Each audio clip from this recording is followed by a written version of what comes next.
Hello there, and welcome back to War Thunder aboard the HMS Rodney. And this is Britain's latest 7.0 rank 6 battleship with the biggest guns so far, and probably for all time for a proper British capital ship, with 16 guns, 9 of them in 3 triple turrets, all mounted forward with some really cool feature because you can actually point at the enemy really quickly, all 9 guns, and switch to the other side really quickly.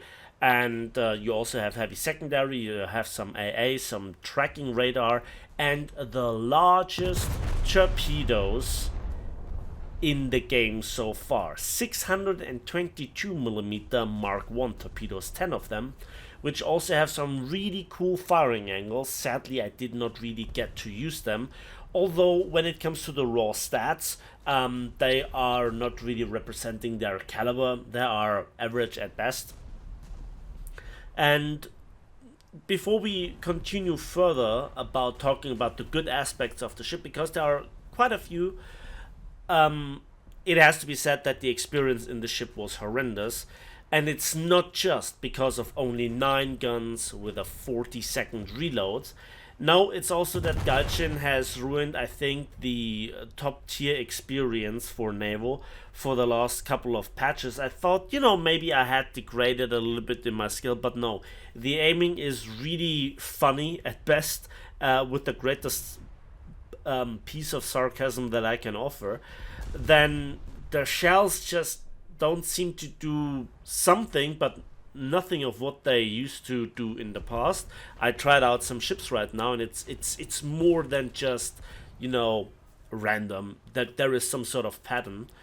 And also, I think I'm not quite sure if this correctly, but the ship has 2 separate listed turrets, and overall you have 656 rounds, but 2 turrets obtain already 570, and 1 turret, which is in no way, shape or form different really, is listed with only 95 shells, and I don't know why. Further, your amount of AP is restricted to roughly 2/3, the rest will be HE, and that HE, despite having a remarkably larger caliber than the 13.5 inch HE, has now a whopping 75 kilograms of TNT, but still doesn't reach the amazing 88 kilograms, but it doesn't really matter. The problem for this ship is it doesn't have any sort of SAP round. Not that it really would need it, because the 16-inch Mark 1B APCBC round is quite impressive. It has nearly 21 kilograms of TNT, so comparable to the Hood's 15-inch AP round in terms of TNT. It has a muzzle velocity of only 788 meters per second, but it has quite the punch. At 1,000 meters, you have almost 700 millimeters of penetration, and at 10 kilometers, 508 millimeters of penetration.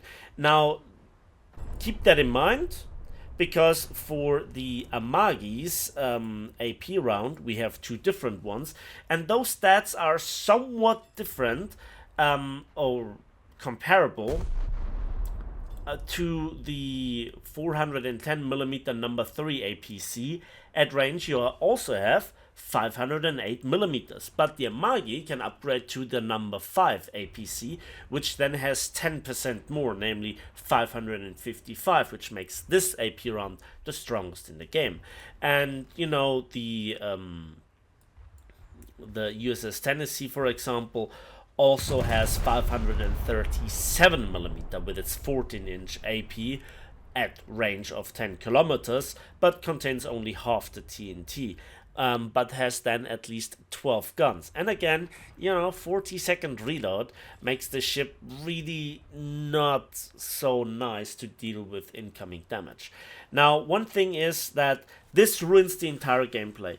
I cannot even properly sync cruisers. It is outrageous. I tried to give you some highlights here. This is probably the best. I mean, look at the dispersion, look at the damage, look at what the secondaries, which is the fourth semi-salvo, then does, and you can see to hit a cruiser at less than 5 kilometers with 9 shells is really difficult, even though he is perfectly broadside. He didn't do any sort of evasive action. There was no real waves or high waves that would have thrown off the aim. For a change, I wasn't shot at. And yet the secondaries did more damage. And it is just not a good thing altogether. Okay. So with that out of the way, which completely ruins this ship, and many ships in this patch have not a great time. Destroyer level is still fun, but you get the idea. Let's talk about the armor. The belt is the thickest in the game with 355 millimeters. That's like 5 to 6 millimeters more than the Bayern class and the Kaiser class. And the bulkhead is 305 millimeters, so 12 inches. The deck plating over the magazine, where all 3 turrets sit, is 159 millimeters, and above the machinery, 95 millimeters.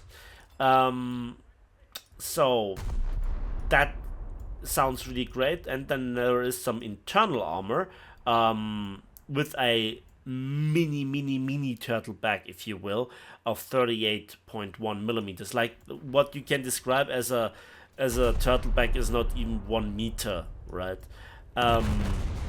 So the magazine also sits quite deep in the ship, right? It's not at the waterline, and it's also far away from the side of the ship.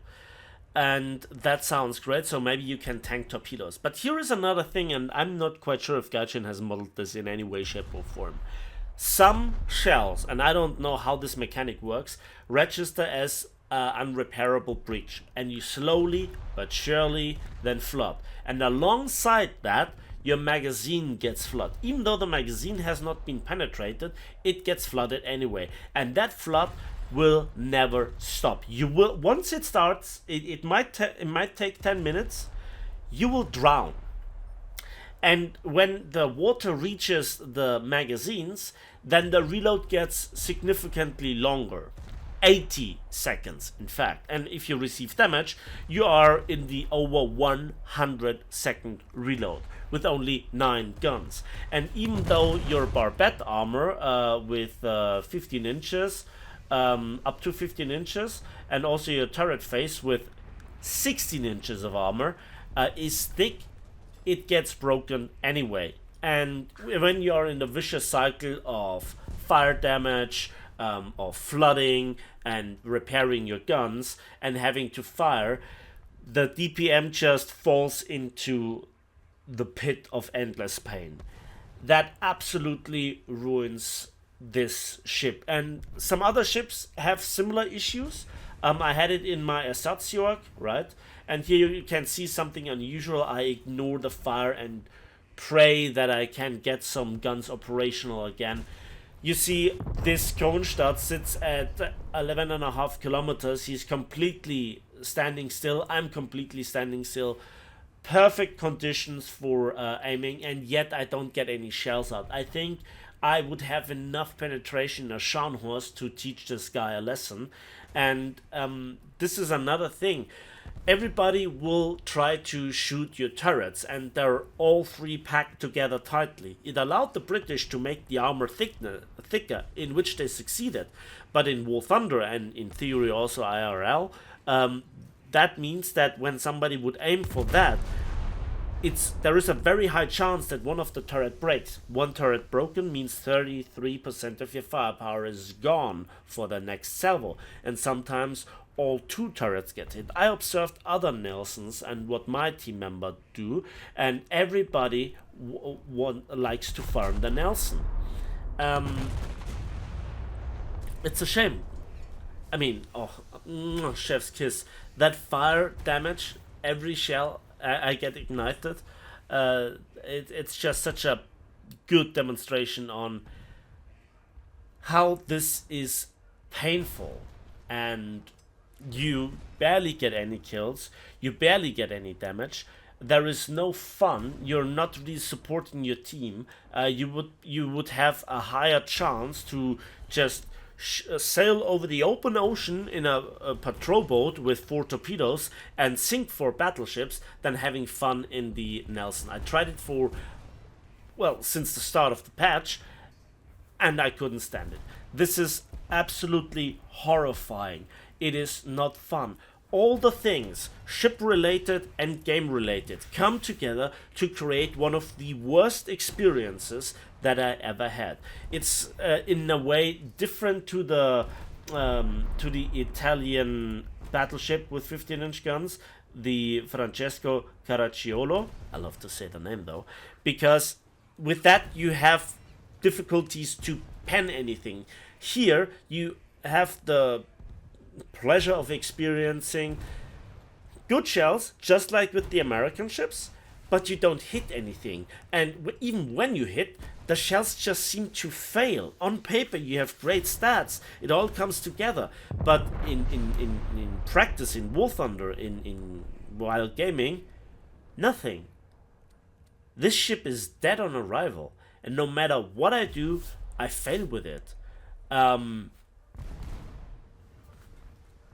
I don't know what further to say. I'm really disappointed not being able to give you a bit more of a positive video, or to say something great about it, and you know, show you some scenes where I dodged and weaved and, you know, made the frontal firing arcs work, or show you the torpedoes, you know, the largest torpedoes that have like a V-shaped firing arc. It's really cool. You could go bow in, and but it just doesn't work. And having said this, that's it for me today. So thanks for watching, thanks for listening. I hope you at least found it informative. If so, please give it a like with it, subscribe if you want to see more, and we'll see each other on the battlefields, in the skies, and on the waves of War Thunder.